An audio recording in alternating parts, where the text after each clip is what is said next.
এক যুবকের কথা এসেছে, এই যুবকটা তুমি ভালো করে শোনো। এক যুবকের কথা এসেছে, যে যুবক দাজ্জালের সাক্ষাৎ পাবে, দাজ্জাল তাকে হত্যা করবে দ্বিখণ্ডে, একদম দুই কোপ। বলবে যে তুমি কি বিশ্বাস করো আমি আল্লাহ? সে বলবে না, বিশ্বাস করি না। এক দুই কোপ, দ্বিখণ্ডিত। এক দেহের একটা অংশ একদিকে আর একটা অংশ আরেকদিকে। তারপরে দেহের এই দুই অংশকে সে আবার জিন্দা করবে, জীবিত করবে, করে আবার তাকে বলবে এবার কি বিশ্বাস হলো যে আমি আল্লাহ? তোমাকে মৃত্যুর পর আবার জীবন দিলাম, তোমার কি বিশ্বাস হলো যে আমি আল্লাহ? এই যুবক তখন বলবে এবার আমার পূর্ণ বিশ্বাস হয়েছে তুই দাজ্জাল। আল্লাহু আকবার। কারণ আমি রাসূলের হাদিস জানতাম যে দাজ্জাল এক যুবককে হত্যা করে দ্বিখণ্ডিত করে আবার জীবিত করে বলবে বিশ্বাস করবি কিনা আমি আল্লাহ। কিন্তু আমি জানতাম না যে আমি সেই যুবক। কথা বুঝতে পারছেন? তো এই যুবক ইনশাআল্লাহ তাআলা উঁচু স্তরের শহীদ হবে ইনশাআল্লাহ। তো যুবকদের জন্য আদর্শ আছে। দেখুন, দাজ্জালকে যারা ফলো করবে সে প্রোগ্রেস, ফলো করবে না ধ্বংস। সে বিশ্ব শাসন করবে। প্রশ্ন এখন একটা, সে কি একা একা বিশ্ব শাসন করবে? মানে একা কি করা যায়? কে তার অনুসারী হবে? কারা হবে অনুসারী? নবী সাল্লাল্লাহু আলাইহি ওয়াসাল্লাম স্পষ্ট বলছেন, জিউসরা। কারা?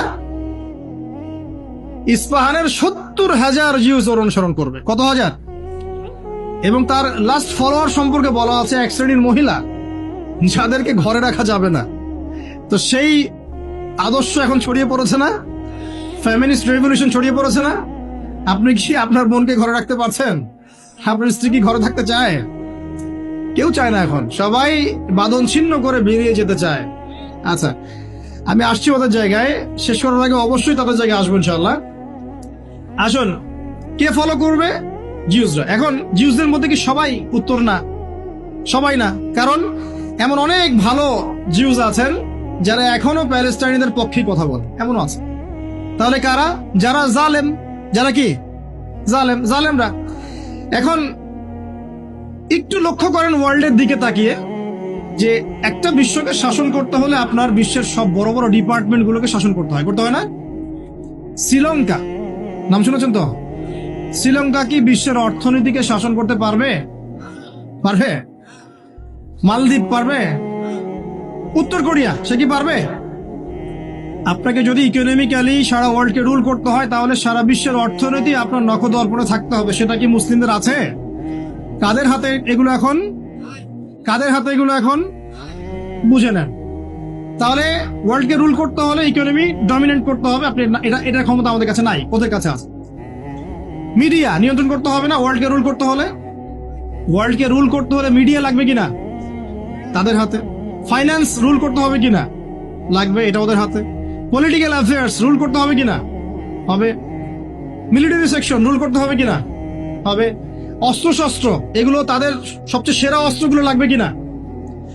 মনে করেন আমার কাছে আছে পারমাণবিক অস্ত্র, আপনার কাছে আছে ওই যে রাইফেল, আমি কি আপনাকে ভয় করব? হ্যাঁ, আপনার কাছে যদি পারমাণবিক অস্ত্র থাকে, আমার কাছে না থাকে, আমি ভয় করতে পারি, তাই না? এখন এই মেজর ডিপার্টমেন্ট গুলো কি তারা রুল করছে কি করছে না? আচ্ছা, যারা মসিহুদ দাজ্জালকে ফলো করবে তারা ওয়ার্ল্ডে আজকে এত শক্তিশালী হয়ে গেছে। তারা কি এত শক্তিশালী ছিল কখনো?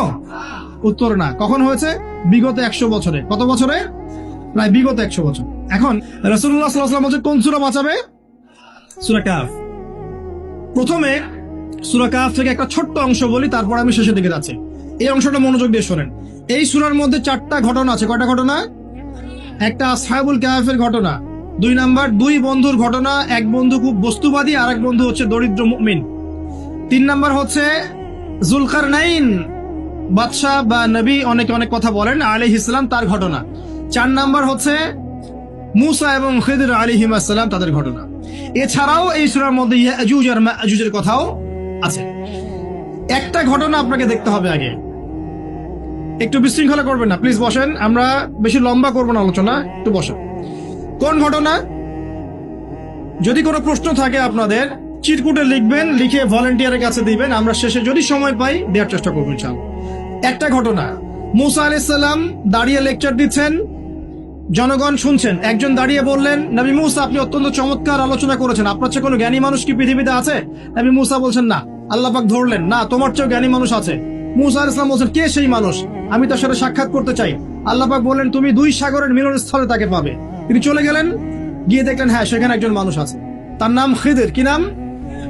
নবী মুসা বললেন, হাল আত্তাবিউকা আলা আন তুআল্লিমানি মিম্মা উল্লিমতা রুশদা, হে খিদির, আমি কি আপনার অনুসরণ করতে পারি এই শর্তে যে আপনি আমাকে জ্ঞান শিক্ষা দিবেন যা আল্লাহ আপনাকে শিখিয়েছেন? খিদির বলছেন, ইন্নাকা লান তাসতাতিআ মাইয়া সাবরা, তুমি আমার সাথে ধৈর্য ধরতে পারবে না। আগেই বলে দিলেন, এত দূরদর্শিতা, আগেই বলে দিলেন ধৈর্য তুমি ধরতে পারবে না। কথা বুঝতে পারছেন? মুসা আলাইহিস সালাম বলছেন, না ইনশাআল্লাহ আমি ধৈর্য ধরবো। আচ্ছা ঠিক আছে, চলো আমার সাথে। তারা চললেন, সামনে নৌকা, নদী পার হলেন। নদী পার হওয়ার আগেই নৌকা ফুটা করে দিলেন। একটা মাঝি পদ্মা নদীর মাঝি আমাকে যদি ফ্রি নৌকা পার করে দেয় আর আমি তার নৌকাটা ফুটা করে দেই, অন্যায় না? খিদির আলাইহিস সালাম এটা করলেন। মুসা আলাইহিস সালাম বলছেন, এটা কি করলেন আপনি? অন্যায় করলেন। খিদির বলেন, আমি বলি নাই আপনাকে আপনি প্রশ্ন করবেন না, আপনি ধৈর্য ধরতে পারবেন না? ঠিক আছে, ভুল হয়ে গেছে, চলেন সামনে। আবার যাচ্ছেন, একটা বাচ্চা, ছোট বাচ্চা ডেকে নিলেন, হত্যা করে ফেললেন। এটা কি করলেন? নিষ্পাপ বাচ্চাকে হত্যা করলেন। আমি কি বলি নাই তুমি সবর করতে পারবে না? তিনি বলছেন, হ্যাঁ ঠিক আছে, আরেকবার প্রশ্ন করলে আমাকে আর সাথে নিয়েন না, চলেন। এবার সামনে গিয়ে একটা দেয়াল পড়ে আছে, একটা গ্রামে গেলেন। গ্রামে গিয়ে বললেন, নাস্তা পানি কিছু হবে কিনা, সৌজন্যমূলক।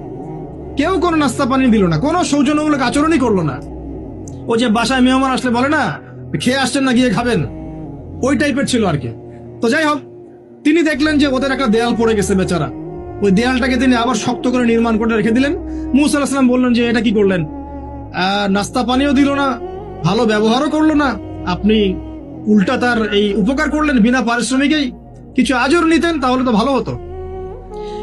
তো খিদির আলাইহিস সালাম বলেন, এটা হাদা ফিরাকু বাইনি ওয়া বাইনাক, আমার আর তোমার মাঝে এখন ফিরাক, পার্থক্য হয়ে গেল, আর আমাদের পথ চলা হলো না। তবে যাওয়ার আগে আমি জানিয়ে দিই, ওই নৌকা ফুটা করেছিলাম এই কারণে, যদি ফুটা না করতাম তাহলে জলদস্যু নৌকাটা নিয়ে যেত। ফুটা করে দিয়েছি, এই খারাপ নৌকা তারা আর নেবেন। ঠিক আছে কথা?